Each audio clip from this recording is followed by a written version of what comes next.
Le philosophe pythagoricien Platon laissa énigmatiquement entendre qu'il y avait une clé d'or unifiant tous les mystères de l'univers. Cette clé d'or retournera dans le temps et une fois de plus par l'exploration. La clé d'or est l'intelligence du Logos, l'origine du son originel Om. On pourrait dire qu'il s'agit de l'Esprit de Dieu. Vu que nos sens sont limités, on ne peut observer que la manifestation extérieure des mécaniques cachées de l'autosimilarité. L'origine de la symétrie divine est le plus grand mystère de notre existence.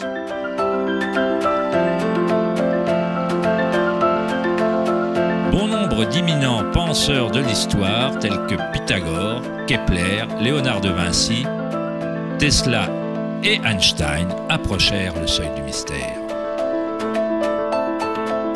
Einstein dit « Le mystère est la plus belle chose qu'on puisse ressentir. C'est l'origine de tout art et de toute science véritable. Celui qui ne ressent pas cette émotion, qui ne parvient plus à faire une pause pour s'émerveiller et se laisser impressionner, ne vaut pas plus que la mort. Il a les yeux fermés. » Nous sommes comme un enfant entrant dans une énorme bibliothèque pleine de livres en langues différentes. L'enfant sait que quelqu'un doit avoir écrit ces livres. Il ne sait pas comment. Il ne comprend pas les langues dans lesquelles ils sont écrits. L'enfant a la vague impression que ces livres sont arrangés selon un ordre mystérieux, mais il ne sait pas comment. Et c'est d'après moi l'attitude la plus intelligente d'un être humain envers Dieu. On voit un univers arrangé à merveille et obéissant à certaines lois. Nos esprits limités ne parviennent pas à comprendre la force mystérieuse qui déplace les constellations. Chaque scientifique qui approfondit l'univers et chaque mystique qui fait une introspection profonde finit par être confronté à la même chose, la spirale originelle.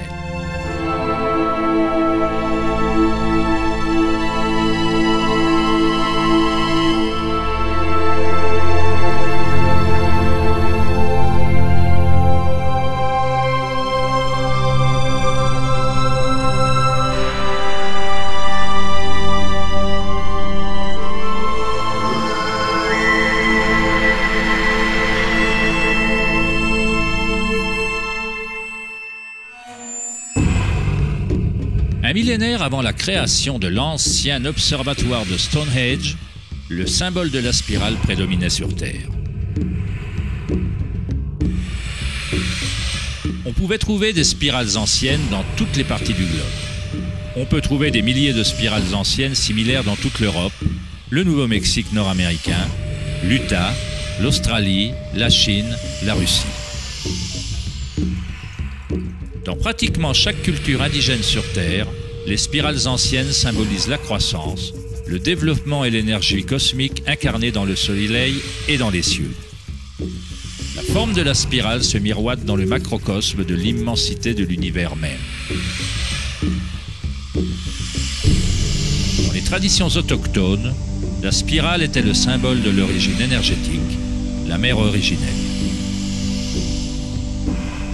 Les spirales néolithiques de Newgrange, en Irlande, datent d'il y a 5000 ans.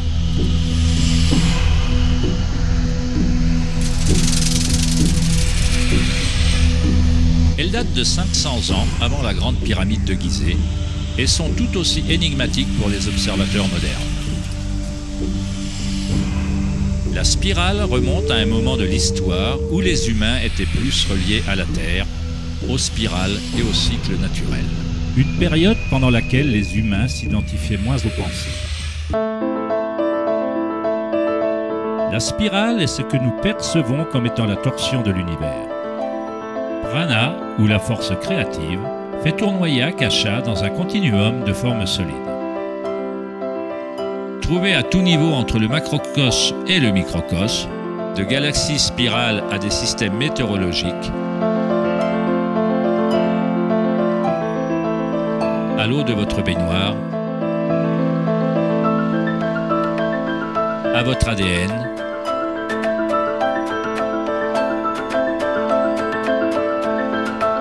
à l'expérience directe de votre propre énergie. La spirale originelle n'est pas une idée, mais plutôt ce qui rend toute condition et toute idée possible.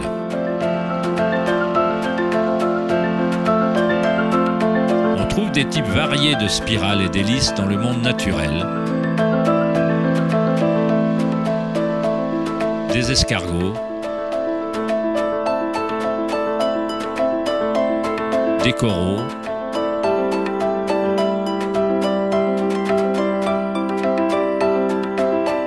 des toiles d'araignée,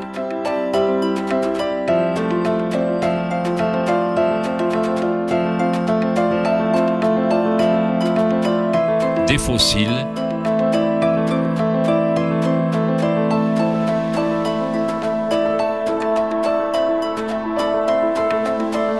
des queues d'hippocampe,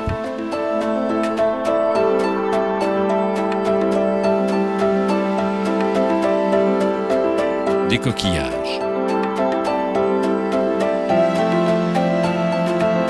De nombreuses spirales présentes dans la nature peuvent être identifiées comme des spirales logarithmiques ou des spirales de croissance.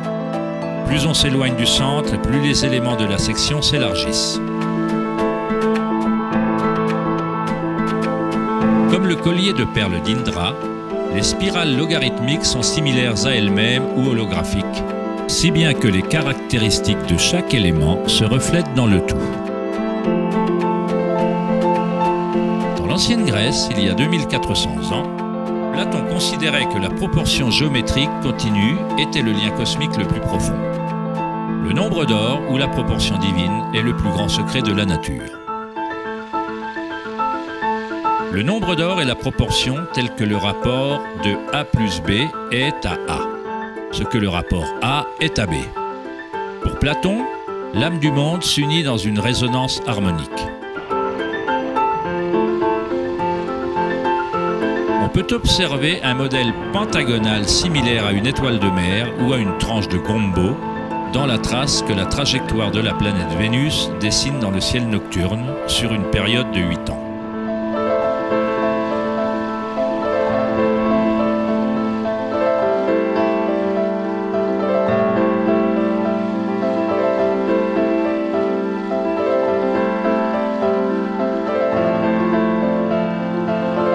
Intelligible de forme au-dessus et le monde visible d'objets matériels en dessous passe par ce principe d'autosimilarité géométrique. Des modèles de spirales autosimilaires aux choux romanesco, aux spirales de galaxies, la spirale logarithmique est un modèle invariable et parfait.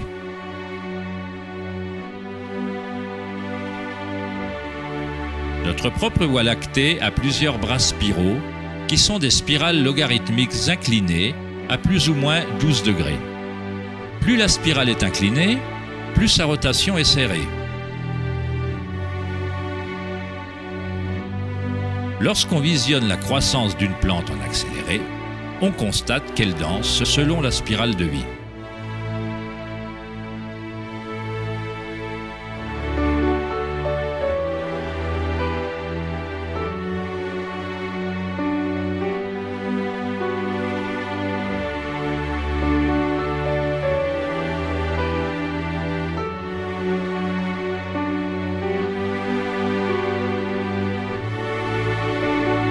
Une spirale d'or est une spirale logarithmique qui a un facteur de croissance équivalent au nombre d'or. Le nombre d'or est une relation mathématique particulière qui se répète dans toute la nature. Le modèle observable suit ce qu'on appelle la suite ou la séquence de Fibonacci. La suite de Fibonacci révèle que chaque terme est la somme des deux nombres précédents. Le mathématicien et astronome allemand Kepler découvrit qu'on peut observer les modèles de spirales autosimilaires dans la manière dont les feuilles sont disposées sur la tige des plantes, ou dans la disposition du fleuron et des pétales des fleurs. Léonard de Vinci observa que l'espacement entre les feuilles suivait souvent des modèles de spirales. On les appelle modèles phyllotaxiques ou modèles d'arrangement des feuilles. On peut voir des arrangements phyllotaxiques dans les nucléotides d'ADN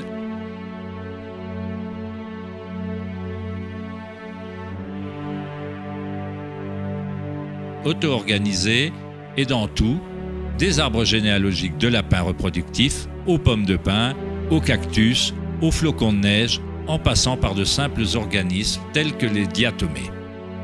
La diatomée est un des types de phytoplancton les plus courants. De simples organismes monocellulaires nourrissant d'innombrables espèces dans la chaîne alimentaire.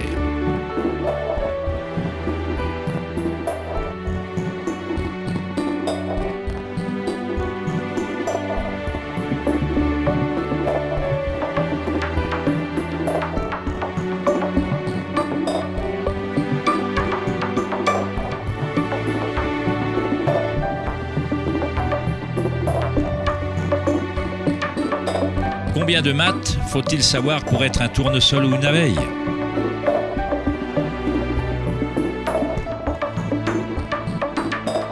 La nature ne consulte pas le département de physique pour faire pousser des brocolis. La structuration se produit automatiquement.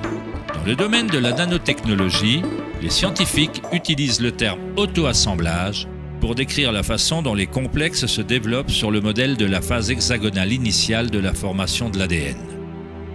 En nanotechnologie, des nanotubes de carbone se composent d'un arrangement similaire de matériel. La nature répète ce type de géométrie sans aucun effort, automatiquement, sans calculatrice. La nature est précise, extrêmement efficace. Selon le célèbre architecte et auteur Buckminster Fuller, ces modèles dépendent de l'espace-temps. L'ADN et la structure alvéolaire ont la forme qu'ils ont pour la même raison qu'une bulle est ronde. C'est la forme la plus efficace pour utiliser le moins d'énergie possible. L'espace lui-même a une forme et ne permet que certaines configurations de matière et adopte toujours par défaut ce qui est le plus efficace. Ce sont les modèles les plus solides et les plus efficaces de développer des structures architecturales telles que les géodes.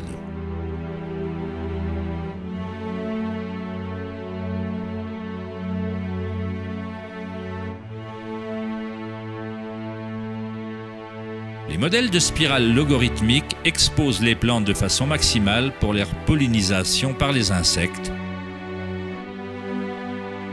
pour le soleil et la pluie, et leur permettent d'acheminer de l'eau vers leurs racines avec efficacité.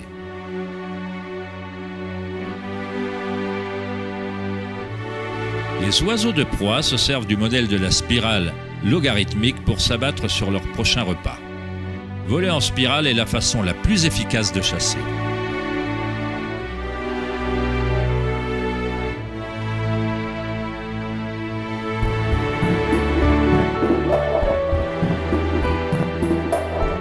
La capacité de matérialiser la spirale de vie d'Akasha, d'Ansan, est liée à la capacité de percevoir la beauté et la symétrie dans la nature. Le poète William Blake écrivit « L'univers végétatif s'ouvre comme une fleur provenant du centre terrestre où se trouve l'éternité. Il se prolonge depuis les étoiles jusqu'au banal coquillage et là, il rencontre à nouveau l'éternité, à la fois à l'intérieur et à l'extérieur. »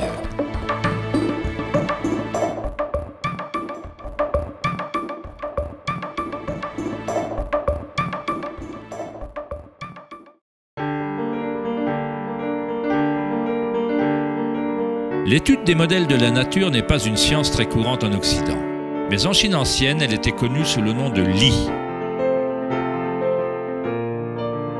Li reflète l'ordre dynamique et le modèle de la nature.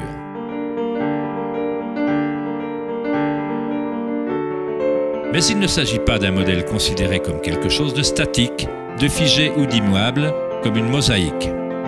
Il s'agit d'un modèle dynamique présent dans toute chose vivante.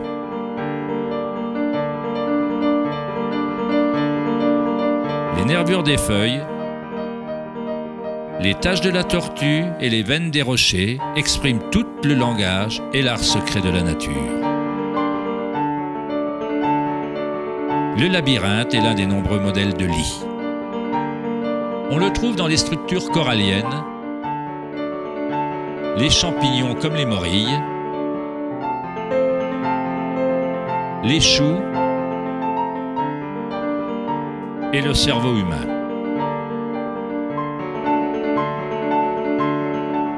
Le modèle cellulaire est un autre modèle courant de la nature.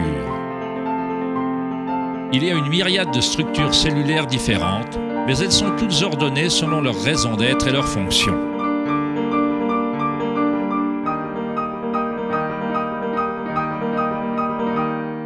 On peut aisément se laisser hypnotiser par le jeu incessant de formes. Mais le plus intéressant, c'est que certaines formes archétypes semblent être entièrement tissées dans l'étoffe de la nature. Un autre modèle lit, ou modèle archétype, est celui de la ramification, observable à tous les niveaux et à toutes les échelles fractales.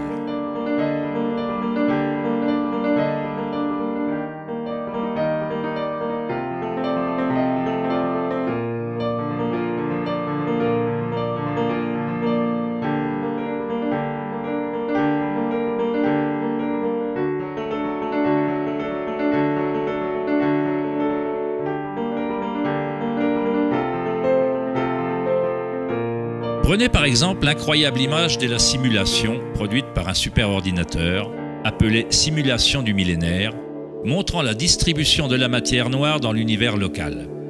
Elle a été créée en Allemagne par la société Max Planck. La matière noire est ce qui, avant, était considéré comme l'espace vide. Cela ressemble à un système nerveux invisible fonctionnant dans l'espace entier.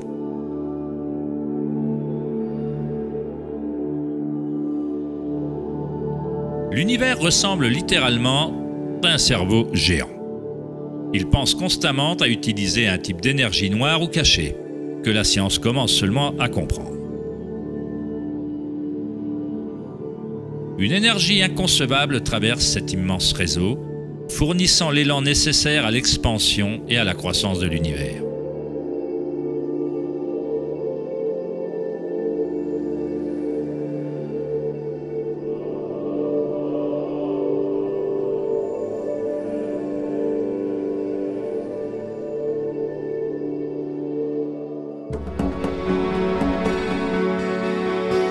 Quand on crée des conditions favorables, la nature crée automatiquement des ramifications. La nature est une machine à engendrer l'art ou un moteur à créer la beauté. Ici, on utilise de l'électricité pour faire pousser des branches de cristal d'argent. Le métrage en accéléré montre leur croissance sur plusieurs heures. Des cristaux se forment sur la cathode en aluminium alors que des ions sont électrodéposés par une solution de nitrate d'argent. La formation s'organise d'elle-même. On assiste à la naissance d'une œuvre d'art engendrée par la nature elle-même. Johann Wolfgang von Goethe déclara « La beauté est une manifestation de lois naturelles secrètes qui, autrement, nous auraient été cachées à jamais. » Dans ce sens, tout dans la nature est vivant, s'auto-organisant. En utilisant un voltage plus élevé, la ramification fractale devient encore plus évidente. Ceci se produit en temps réel.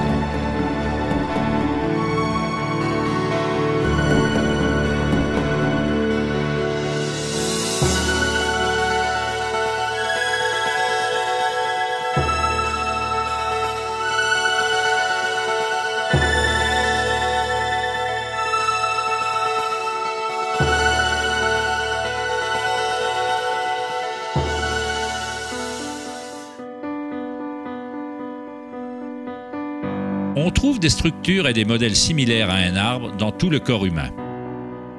Les systèmes nerveux connus par la médecine occidentale existent, bien entendu. Mais dans la médecine chinoise, ayurvédique et tibétaine, les méridiens énergétiques sont essentiels à la compréhension du fonctionnement du corps. Les nadis, ou les méridiens énergétiques, forment des structures similaires à un arbre. Un examen post-mortem ne révélerait pas les chakras ou les nadis. Cela ne veut pas dire qu'ils n'existent pas. Il faut perfectionner la façon d'observer. On doit d'abord apprendre à calmer son propre esprit. C'est la seule condition pour commencer à observer ces choses par soi-même. En électricité, moins il y a de résistance dans un fil, plus il est conducteur d'énergie. En cultivant la sérénité par la méditation, on crée un état de non-résistance dans le corps. Prana, ou Chi, où l'énergie intérieure est simplement notre vitalité intérieure, ce qu'on ressent quand on amène sa conscience à l'intérieur du corps. Les fils conducteurs subtils qui transportent prana, les nadis, à l'intérieur du corps, peuvent transporter de plus en plus d'énergie curative par les chakras. On renforce ces réseaux de fils en les utilisant, en laissant passer l'énergie. Où que soit l'énergie, ou chi, elle commencera à circuler et des liens physiques se développeront.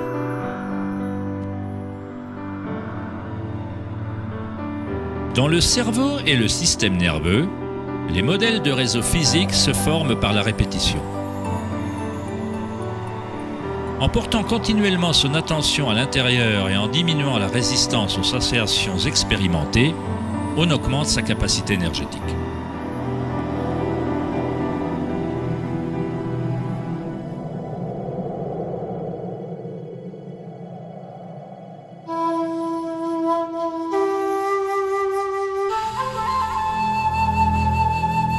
Dans le taoïsme, le symbole du yin et du yang représente l'interpénétration des forces spirales de la nature. Le yin et le yang ne sont pas deux et ne sont pas un. L'ancien concept du hara est représenté par le yin et le yang, ou la spirale tourbillonnante. C'est le centre de la puissance situé dans le ventre, en dessous du nombril. Hara signifie littéralement mer ou océan énergétique. En Chine, le hara est appelé le Diantian inférieur. Dans de nombreuses formes d'arts martiaux asiatiques, on considère que le guerrier possédant un puissant hara est imbattable. Dans la tradition samouraï, harakiri, ou seppuku, représentait une forme de suicide. Cela signifie empaler son propre hara de manière à déconnecter le chi ou le canal énergétique.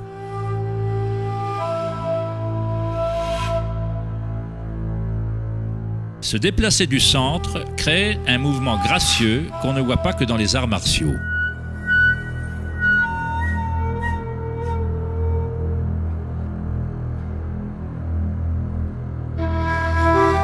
Mais également chez les bons golfeurs et les danseuses du ventre.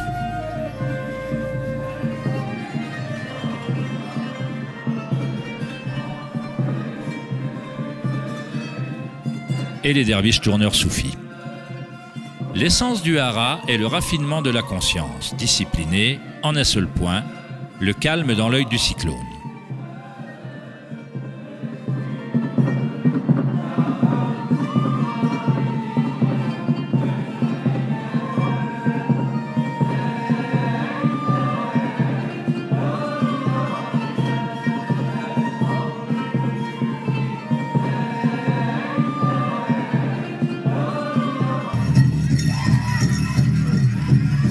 C'est l'intuition reliée à une source énergétique.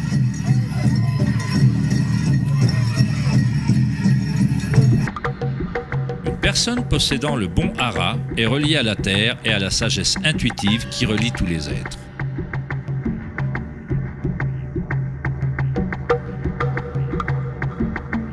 Penser avec son ventre, hara del Gandanasai, c'est puiser dans sa sagesse intérieure.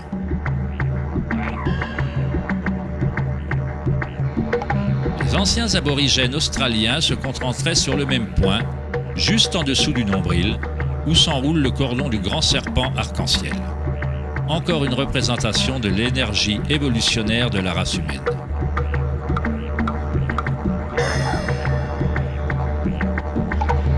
Qu'une nouvelle vie commence dans le hara n'est pas une coïncidence.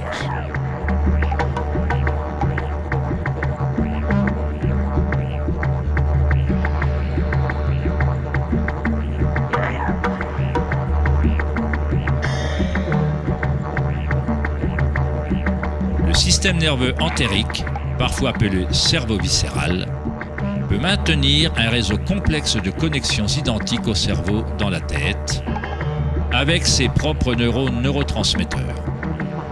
Il est autonome, c'est-à-dire qu'il a sa propre intelligence. Le cerveau viscéral est pour ainsi dire une version fractale du cerveau, ou peut-être le cerveau est-il une version fractale du cerveau viscéral.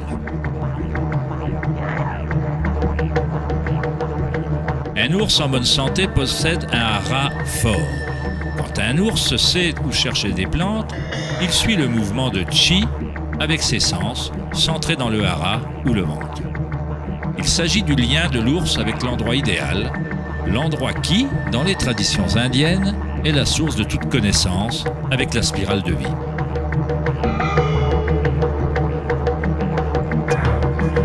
Mais comment les peuples anciens connaissaient-ils la spirale, alors que la science moderne commence seulement à reconnaître sa signification?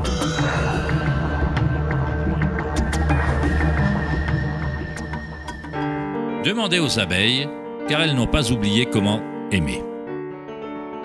Les abeilles ont un lien particulier avec la source par leur contribution au système symbiotique, en aidant la beauté et la diversité à se propager. Elles relient le macrocosme et le microcosme. Un cœur relie le tout, l'esprit de la ruche, si vous voulez. Tel un cerveau ouvert, la ruche envoie ses rêves dans le monde afin qu'ils se manifestent.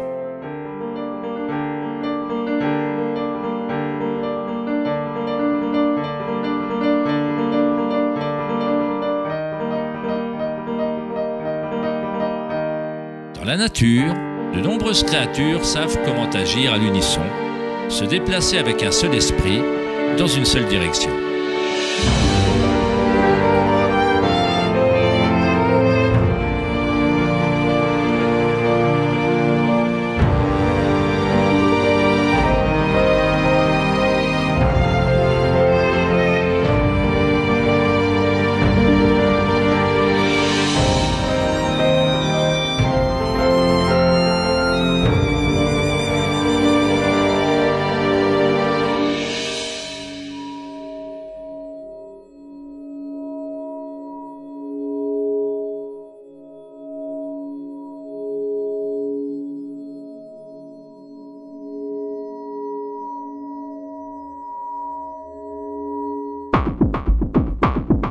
Mais les autres espèces autour d'elle n'en bénéficient pas toutes. Par exemple, la locuste dévore tout sur son passage.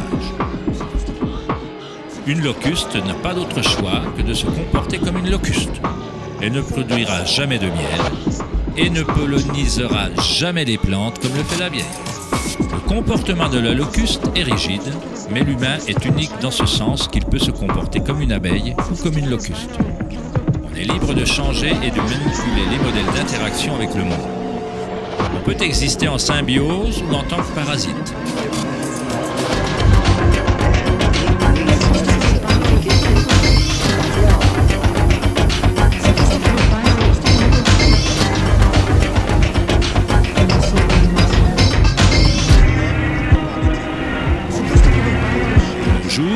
Les humains tentent de comprendre la spirale avec un esprit rationnel, mais sans jamais penser à se relier à la spirale de vie.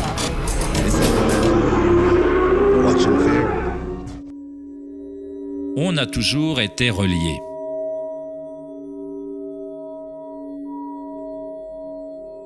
La pensée est ce qui nous a maintenus dans l'illusion d'être différents, d'avoir nos propres identités. La pensée crée la différence.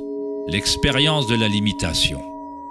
Plus on se conforme à la pensée, plus on se déconnecte de la source. Les cultures anciennes, moins axées sur la pensée, s'harmonisaient avec la spirale d'une manière plus directe et plus personnelle que de nos jours. Dans l'Inde ancienne, Kundalini représente l'énergie intérieure remontant l'épine dorsale selon le modèle du serpent ou de l'hélice.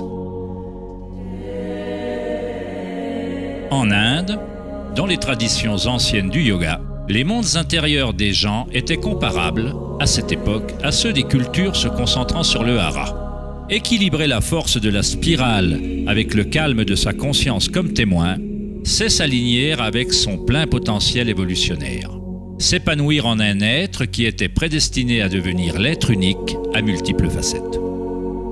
Ida, le canal féminin ou lunaire, est relié à l'hémisphère droit du cerveau, et Pingala, le canal masculin ou solaire, est relié à l'hémisphère gauche du cerveau.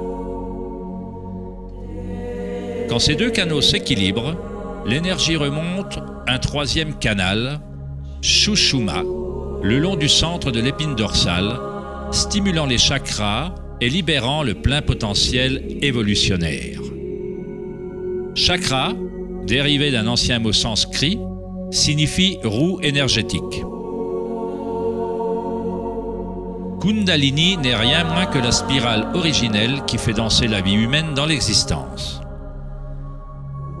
Il s'agit d'un ordre différent d'énergie que celui qu'on comprend normalement, comme une passerelle entre la matière brute et les énergies les plus subtiles. La passerelle, c'est vous. Kundalini n'est pas une énergie qu'on impose par la volonté, les efforts ou les frictions. C'est comme faire pousser une fleur. Tout ce qu'on peut faire, en bon jardinier, c'est préparer le sol et rendre les conditions propices et laisser la nature prendre son cours. Si on impose à une fleur de s'ouvrir prématurément, on la détruit. Elle pousse avec sa propre intelligence, avec ses propres instructions préorganisées. L'esprit égotique, arrêté sur le monde extérieur, est ce qui empêche d'expérimenter sa vraie nature vibratoire intérieure. Quand la conscience se tourne vers l'intérieur, elle s'assimile aux rayons du soleil et au lotus qui commence à pousser.